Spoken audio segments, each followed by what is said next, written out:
Alright, so I have a new song I'd like to play for you statists. This song was an experiment that I did. I'd say it was a pretty successful experiment. A couple months ago, I tried to get inside the mindset of the scumbag statist establishment.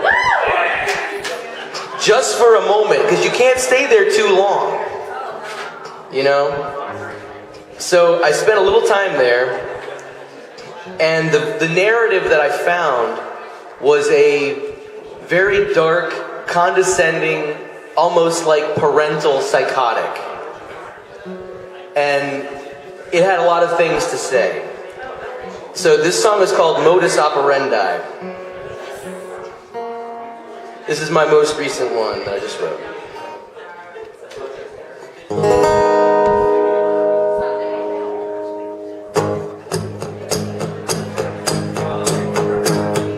Save your questions for the end, my dear. Be patient, wait in line. No reason here to hurry, so don't worry, take your time. Don't be frightened, don't concern yourself. Don't speak or raise alarm. Don't question, keep your head down. Just be still and serve the farm. You've got to follow orders to the letter of the state. Never mind your inner conscience, no room to hesitate.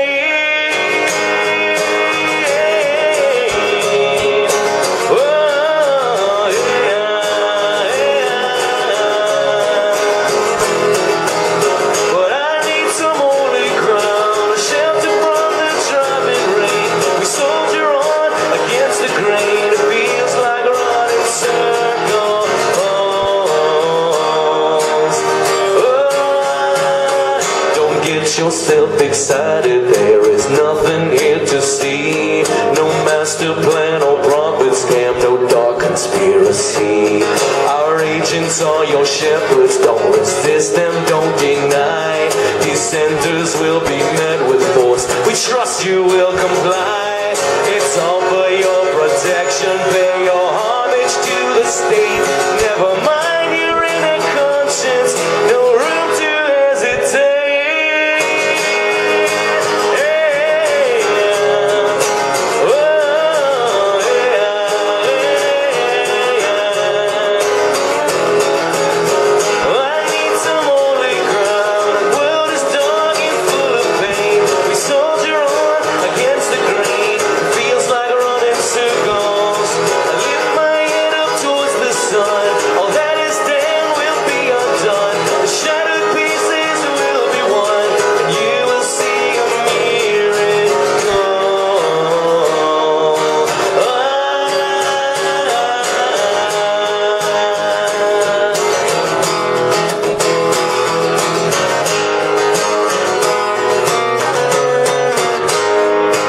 Resistance is a child's game.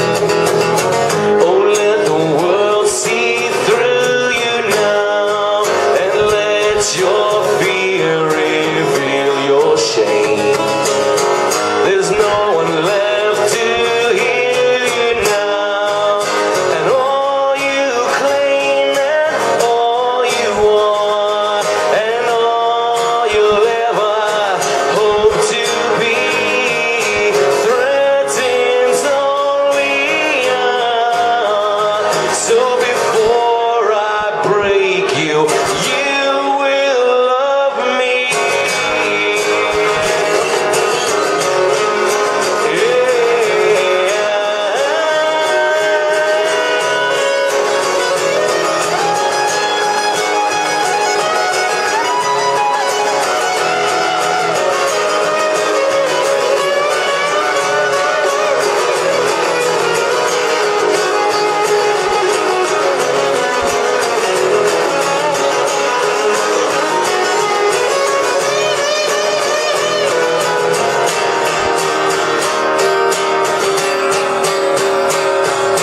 Modus operandi is in everything you see.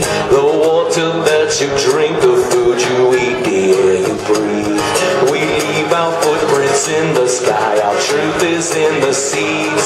You cannot stand against us, we own everything you need.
Sacrifice your bodies on the altar of the state and embrace the chains of freedom as you're crushed beneath the weight.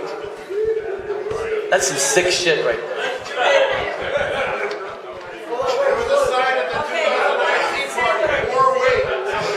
Yeah, exactly. How you doing? There was a sign at the 2019 party, more weight. Yeah, exactly. I'm working on my lines here. One thing you need to know right now, this is your rally. I'm just the guy who talked. So you're going to hear from some of you. We're going to be arranging some folks to do some speaking. We want you guys to talk to each other. We're going to do some chanting. I'm sorry, I have to stop right here. You have to give me that sign. Because I love clever, so I've got great... Oh, that's a good one, too. We're doing a sign competition, and we'll be going through the crowd, giving out prizes. I want to thank so many people for this. This is the kind of thing I love. More weight. That's right, more weight. You keep sticking this to us, pal. We can take it. That's right. You keep trying to destroy the system that works. You keep trying to destroy capitalism. You keep trying to destroy representative democracy. But Americans are just too smart, too hardworking, too crafty, and too conniving. No matter what they do, we find a way to make it work, right?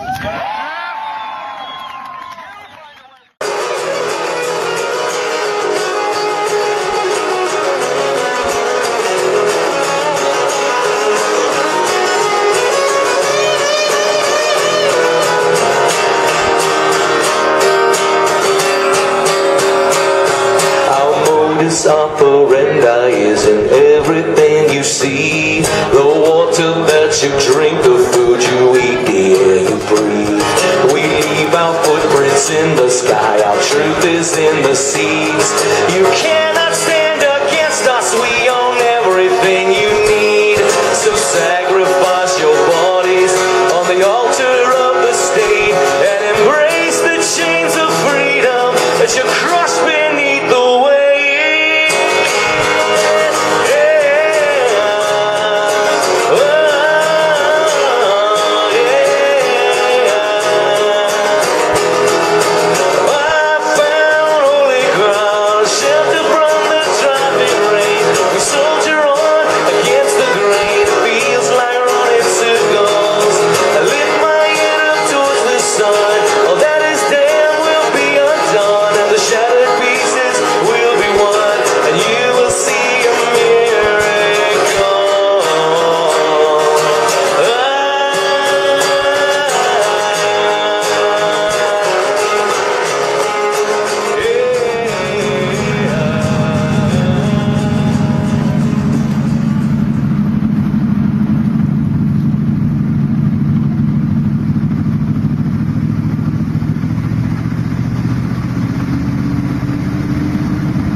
I'm working on my lines here. One thing you need to know right now, this is your rally. I'm just the guy who talked.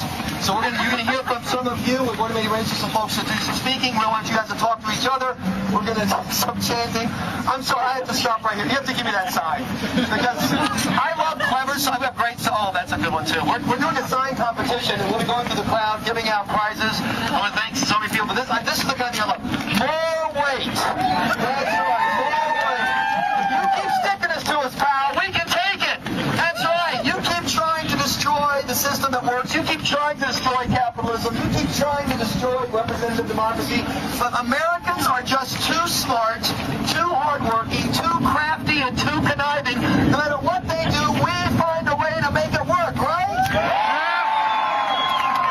find a way to make it work. So let me start by first of all saying thank all of you for coming out here on a weekday. You have actual jobs. For those of you who are here who borrowed $800,000 on a bus driver's salary, I have bad news. We took a vote. No, we're not paying a damn mortgage. Sorry, I'm so sorry about that. Because we're paying on. You have mortgages to pay, and yet you found a way to get here. You have kids to take care of, but you found a way to get here. So I want to thank you right there for doing that. The second thing I want to say is I'm a big believer in free speech, assuming that you have not tried to blow up any American soldiers, or at least if you did, you are now regretted.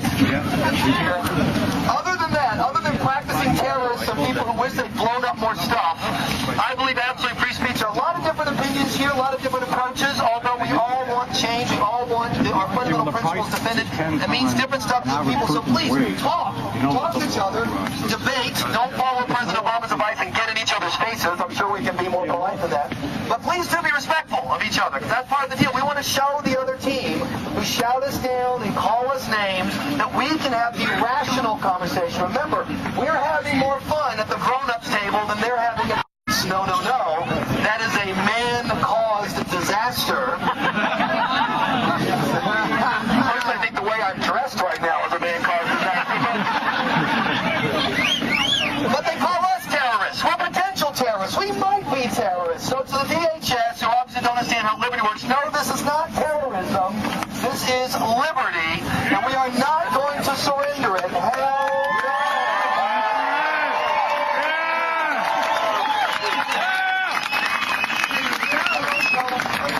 Great signs here. Is this not a great sign? Money. There it is. We have a lot of great signs. You guys are so clever. One other group of people I want to mention, for those of you who are here, if you've arrived yet from Acorn. No. Don't be mad. I'm glad you're here, because if you're going to spend that $4 billion of our tax money, please spend it in Boston.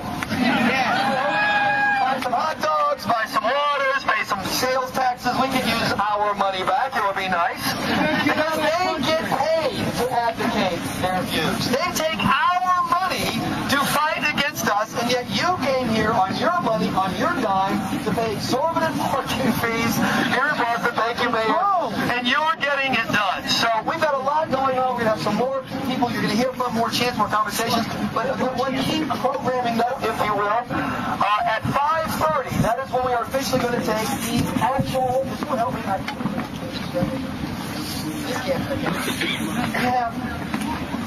This is a real tea crate. It's the real deal. The one I'm holding is actually from India, as of the East India Tea Company of 1773. And in fact, it has someone applying for an H-1B visa inside of it right now. Anyway, so we're going to throw these actual crates in the water. We're going to do the real deal. 5:30. I want all of you to be a part of it. We're going to do a chant and the whole deal. Those of you in Colonial Guard, if you can hang around and be part of the picture, that'll be outstanding. But one thing I thought would be cool is if you want to, we have some markers and some pens. If you just want to sign your name on these crates, you just want a brief message. I want to have lots of room so that you can be part of this message too. So we'll pass the crates around, work your way up, help us out. Once again, there is no massive. I called the Vice Weigman Conspiracy Help Office. I checked in with the Vice Weigman. My Zionist masters would not clear a check for today's event. Newt Gingrich is supposedly organizing us. I've been on the phone with Newt all day long, cannot get through to him to try to get some money. This is just us. So watch out for our stuff. Take care of yourself. If you get inspired to speak, yell, chant, make it happen. This is your soapbox. This is our soapbox.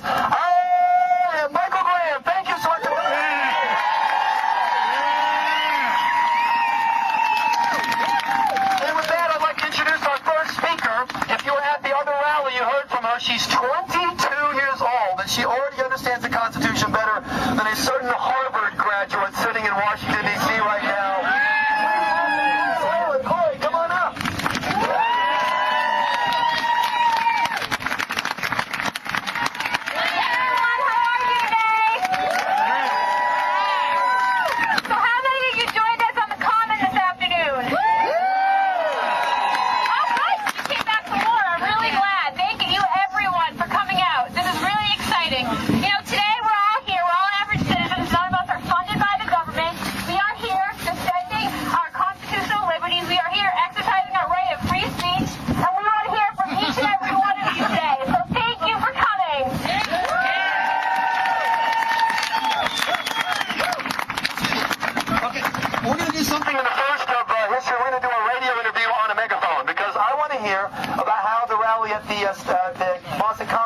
Message was and how you were received, Court. Yeah, well, I mean, our speakers today, we had a bunch of awesome speakers. I think some of them are probably here. If you were a speaker, I see Paul over here. Paul gave us a really great speech about the true meaning of the Boston Tea Party. We had people come and talk about the fair tax. We had such a great big crowd. We had Fox, we had ABC, we had CNN, Boston Herald, we had freelance reporters. People are starting to hear us. And I don't know about you guys, but I'm really excited by how much of a grassroots effort this is, how we're all here and how we're the silent majority, and we refuse to let the government abuse us any further. So thank you, everyone. I'm glad everyone's here. Where was the glow? By the way, a piece of information if you didn't happen to hear the show today or you aren't familiar with the show, I found out today Howard Kurtz at the Washington Post did an analysis of the media coverage of the events today, of the lead up to the Taxpayer Tea Party. The Washington Post, as of today, ran their first story today on the entire 750-city national movement. The Chicago Tribune had run one 300-word story dominated by paranoid wet-your-pants postal workers who thought the tea bags you sent were some kind of frightening high explosive. And I don't know if it says anything about Chicago, but apparently two of them hurt themselves trying to smoke the substance. I don't know. It's government work. You need a break. Anyway, the Boston Globe Democrat, you will be thrilled and astonished to know that as of today had written exactly 0 stories about the tea party. I'm not a big history buff or anything. What city was it that had the original tea party?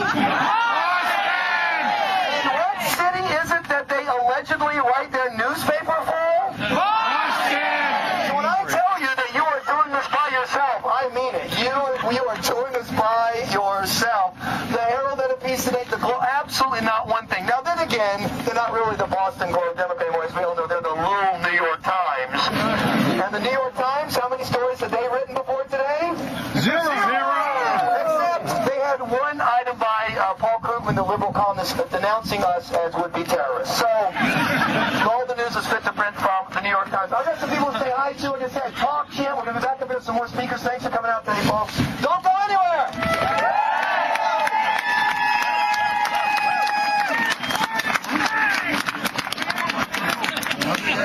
Barney Frank? Where's Barney Frank? Where's Barney Frank? Where's Barney Frank? Where's Barney Frank? Where's Barney Frank? Where's Barney Frank? Where's Barney Frank? Where's Barney Frank? Where's Barney Frank? Where's Barney Frank?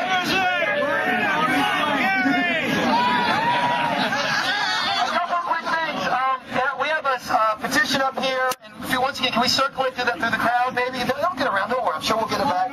It's a petition, for if you haven't signed it yet, to start the process of making it possible for Massachusetts voters to recall politicians during their course in office. I can't think of any executive politician in Massachusetts that might need to be recalled. Do I have any no names coming? Recall them all! Recall them all! Recall them all!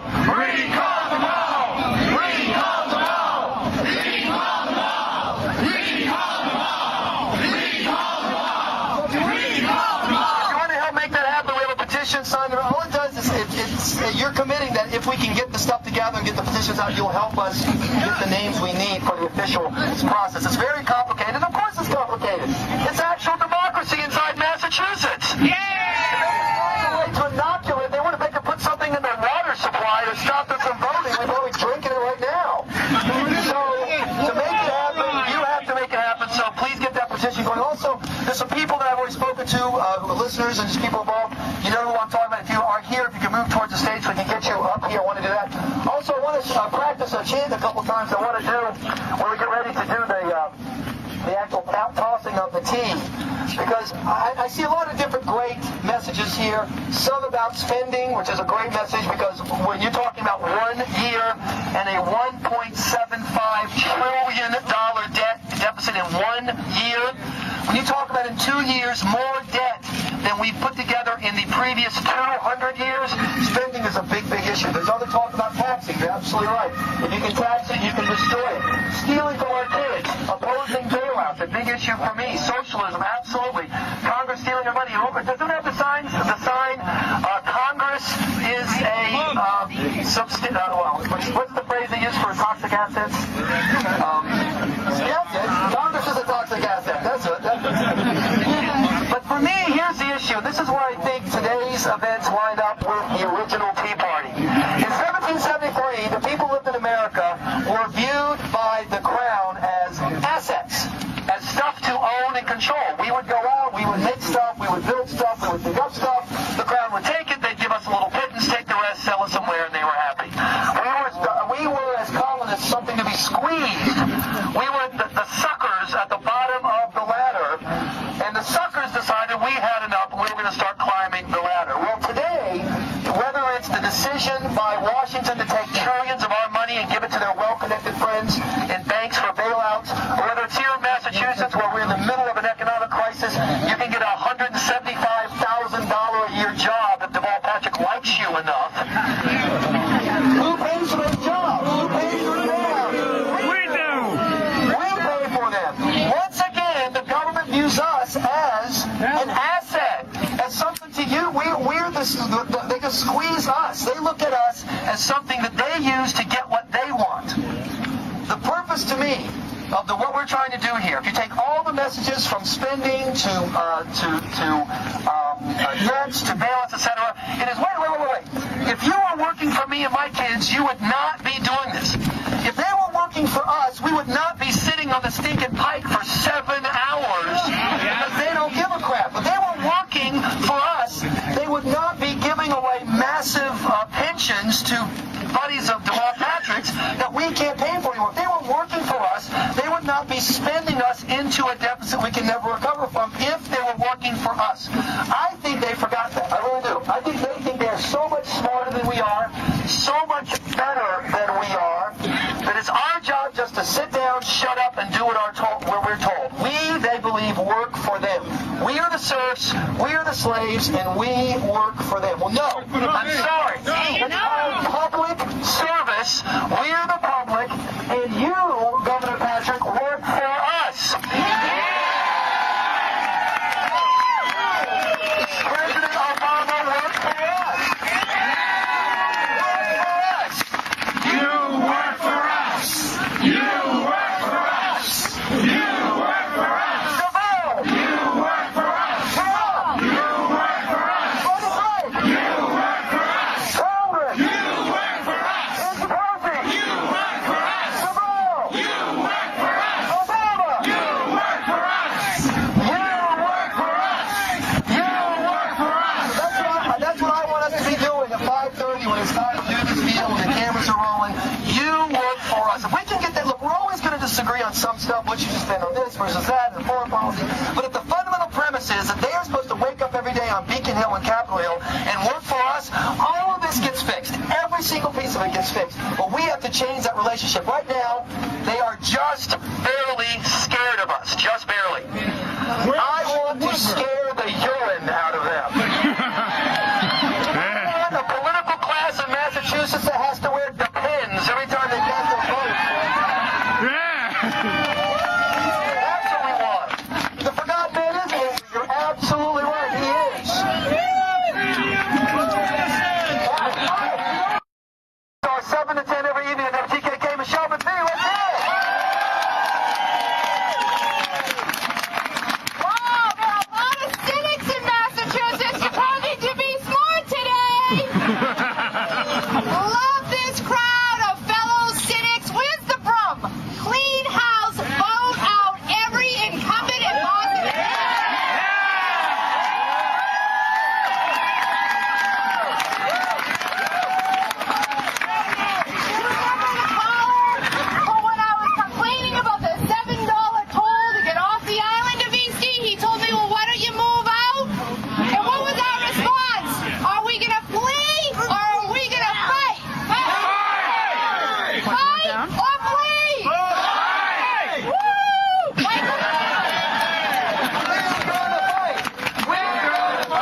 me, and was silent. I saw below me that golden valley.